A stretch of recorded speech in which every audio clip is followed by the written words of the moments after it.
All right, what's up, everybody? All right. We'll begin today with some good news. Sam Cosme will begin his 21-day window.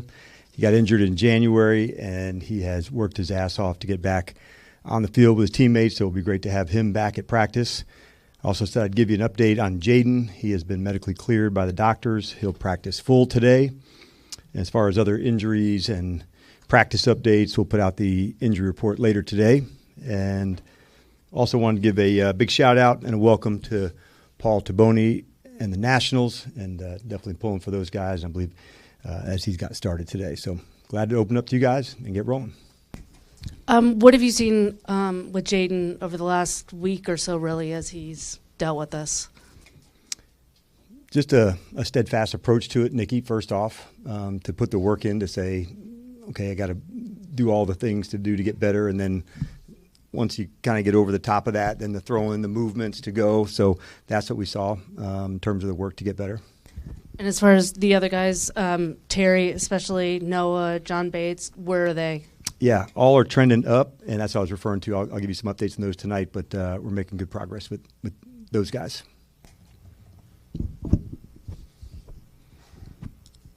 Dan, what will the next 48 hours be like in terms of what you're looking for from Jaden before you make a decision? Just real back into the fold of it, David. He'll get all the reps at the practice, so we'll be back at a full speed, the execution, the timing, all of that. That's really what I'm looking for, but he's definitely chomping at the bit to get going. So, or just running the offense, being back to himself. That was our discussion today to make sure, man, like all the looks, all the calls, and the speed of the practice. I know you understand his competitive nature, and I'm sure he understands your authority, but I wonder what those conversations are like when he's telling you I can go, and you're telling him I hear you, but not yet. Yeah. It's good that I've known him for a year and a half now. I think when you're first getting to know somebody, you're feeling that out, but knowing what his best looks like, and also having trust in one another to do that. And so I think that's a big piece of it. Hi, Coach. You guys are heading into Los Angeles early. What is the benefit for your team to have that extra day of practice at the Coliseum already in Southern California?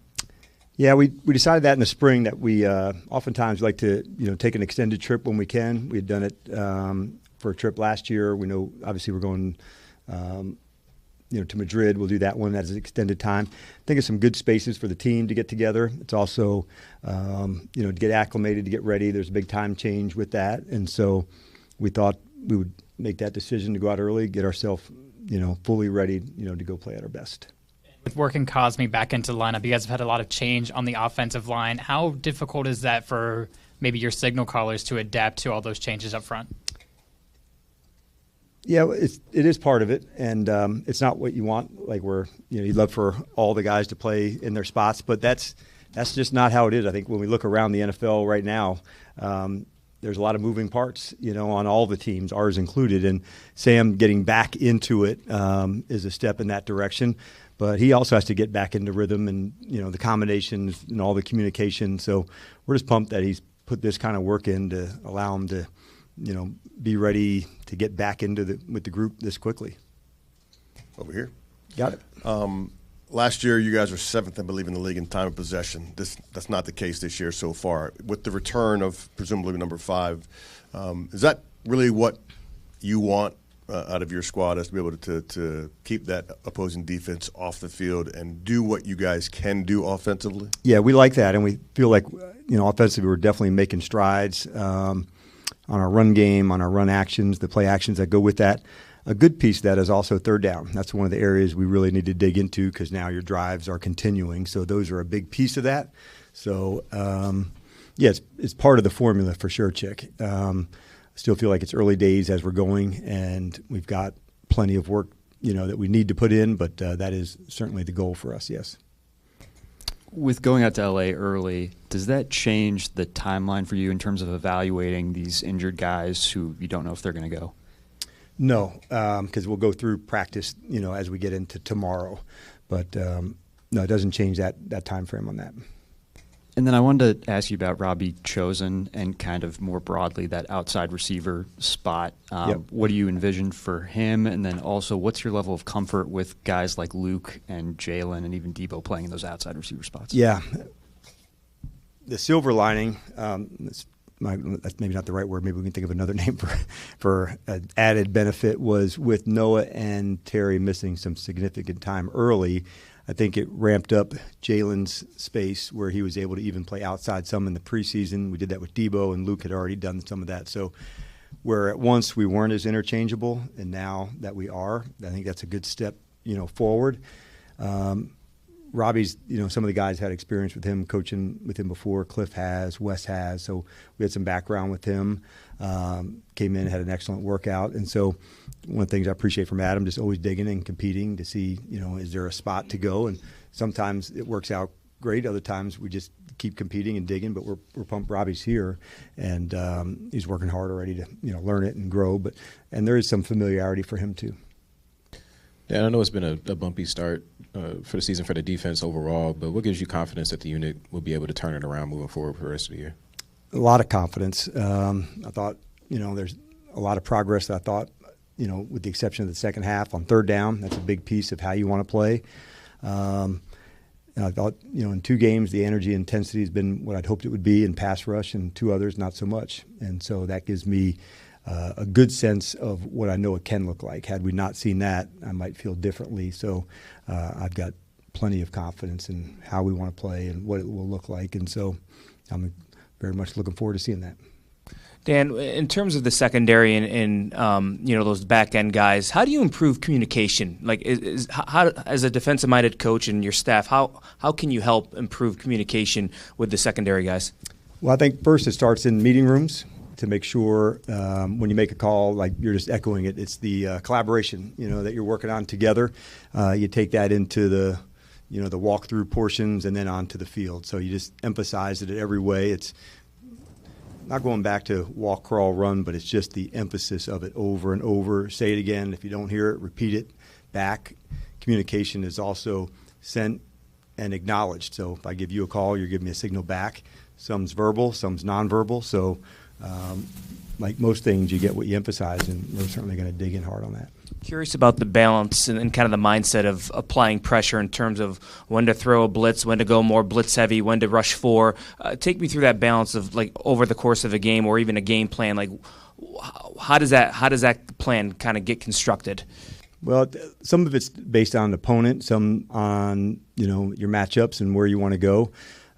If you can rush with 4 and affect the QB, obviously that gives you some advantages in some ways because you have another defender, that you can use into coverage.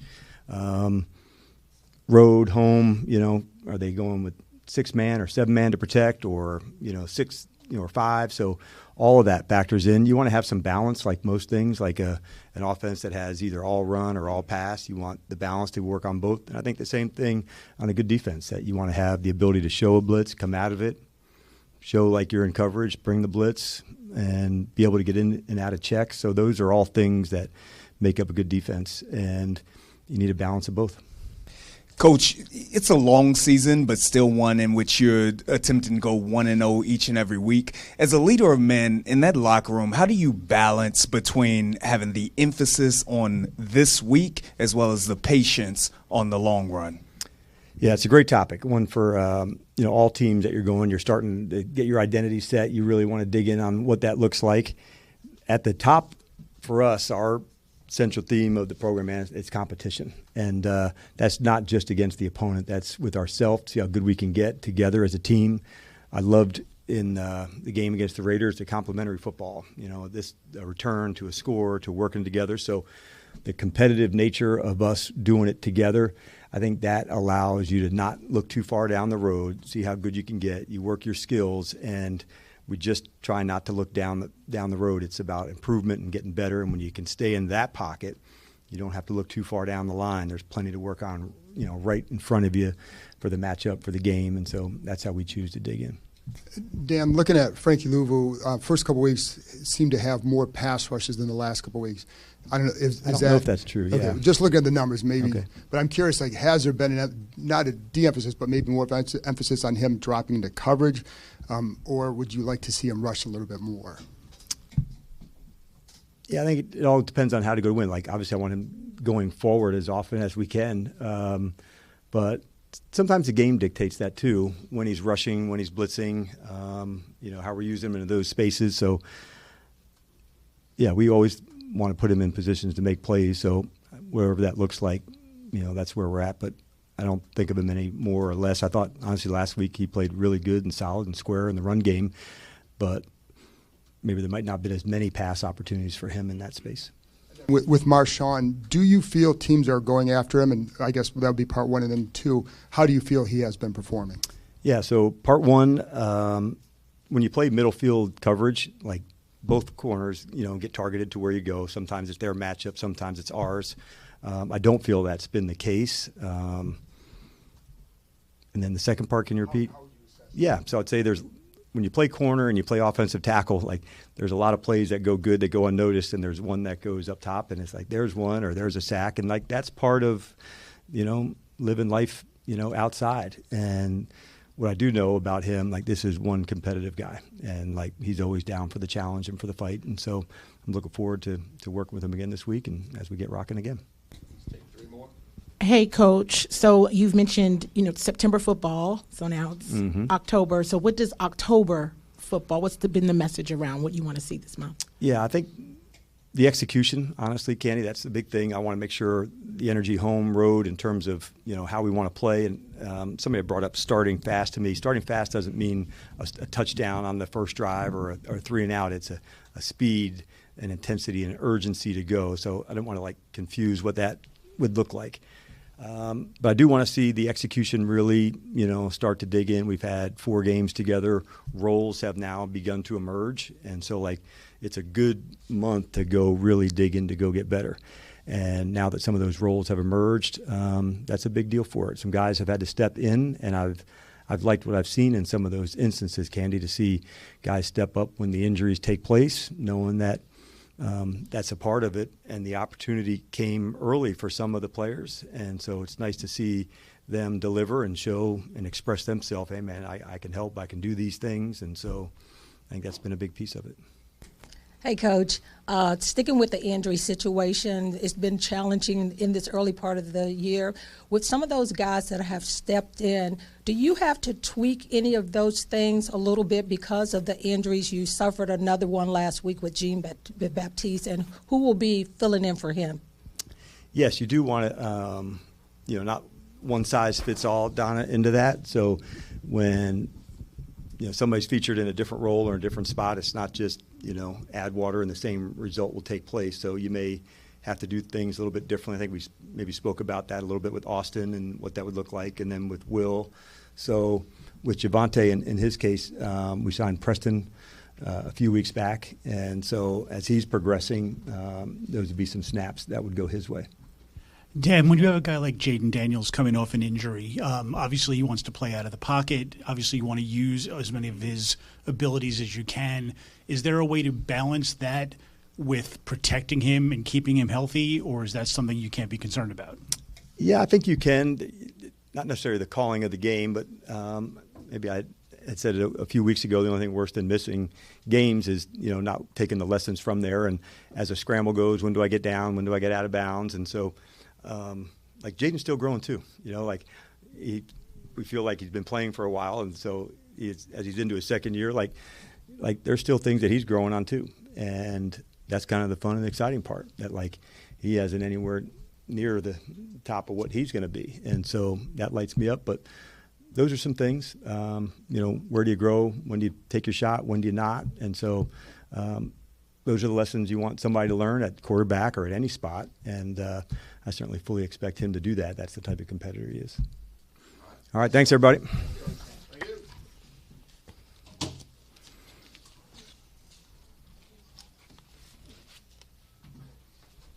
See you guys. Thank you.